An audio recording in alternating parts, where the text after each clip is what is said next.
اعوذ باللہ من الشیطان الرجیم بسم اللہ الرحمن الرحیم رب اشرح لی صدری ویسر لی امری واحلل عقدۃ من لسانی یفقہوا قولی۔ بکھرے موتی حصہ اول۔ سلف صالحین کی اپنے دوستوں کو 3 نصیحتیں۔ پہلی، جو آدمی آخرت کے کاموں میں لگ جاتا ہے اللہ تعالیٰ اس کے دنیا کے کاموں کی ذمہ داری لے لیتے ہیں۔ دوسری، جو شخص اپنے باطن کو صحیح کر لے اللہ اس کے ظاہر کو صحیح فرما دیتے ہیں۔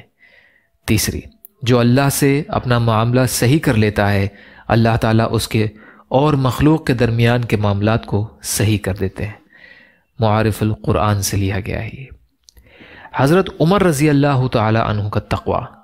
حضرت ایاس بن سلمہ اپنے والد حضرت سلمہ سے نقل کرتے ہیں کہ انہوں نے کہا کہ ایک مرتبہ حضرت عمر بن خطاب رضی اللہ عنہ بازار سے گزرے، ان کے ہاتھ میں کوڑا بھی تھا۔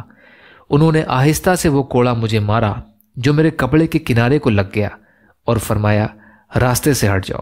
جب اگلا سال آیا تو آپ کی مجھ سے ملاقات ہوئی۔ مجھ سے کہا اے سلمہ، کیا تمہارا حج کا ارادہ ہے؟ میں نے کہا جی ہاں۔ پھر میرا ہاتھ پکڑ کر اپنے گھر لے گئے اور مجھے 600 درہم دیے اور کہا انہیں اپنے سفر حج میں کام لے آنا، اور یہ اس ہلکے کوڑے کے بدلے میں ہے جو میں نے تم کو مارا تھا۔ میں نے کہا کہ اے امیر المومنین، مجھے تو وہ کوڑا یاد بھی نہیں رہا۔ فرمایا لیکن میں تو اسے نہیں بھولا، یعنی میں نے مار تو دیا لیکن سارا سال کھٹکتا رہا۔ ظالم کے ظلم سے حفاظت کا نبوی نسخہ۔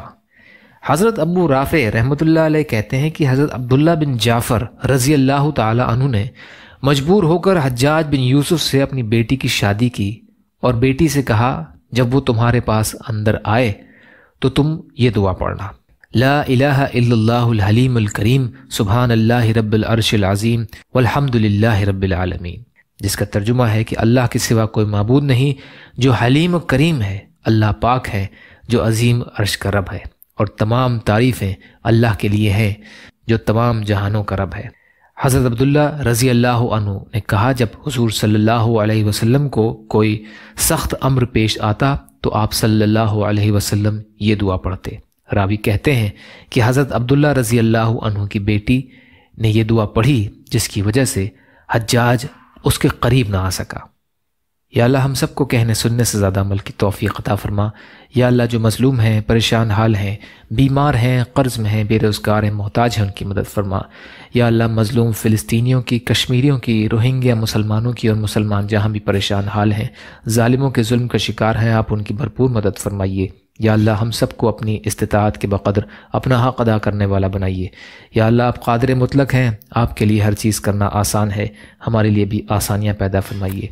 یا اللہ صبر کرنے والا، شکر کرنے والا اور اچھی طرح عبادت کرنے والا بنائیے۔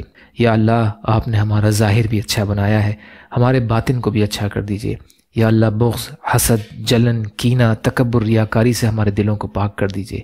یا اللہ ہمارا خاتمہ کلمہ توحید پر عطا فرمائیے۔ یا اللہ جو مانگا وہ بھی عطا کر دیجیے، جو بھول گئے ہوں اپنے فضل و کرم سے عطا فرمائیے۔ ربنا تقبل منا انک انت السمیع العلیم برحمتک یا ارحم الراحمین۔ لا الہ الا اللہ محمد رسول اللہ۔ السلام علیکم۔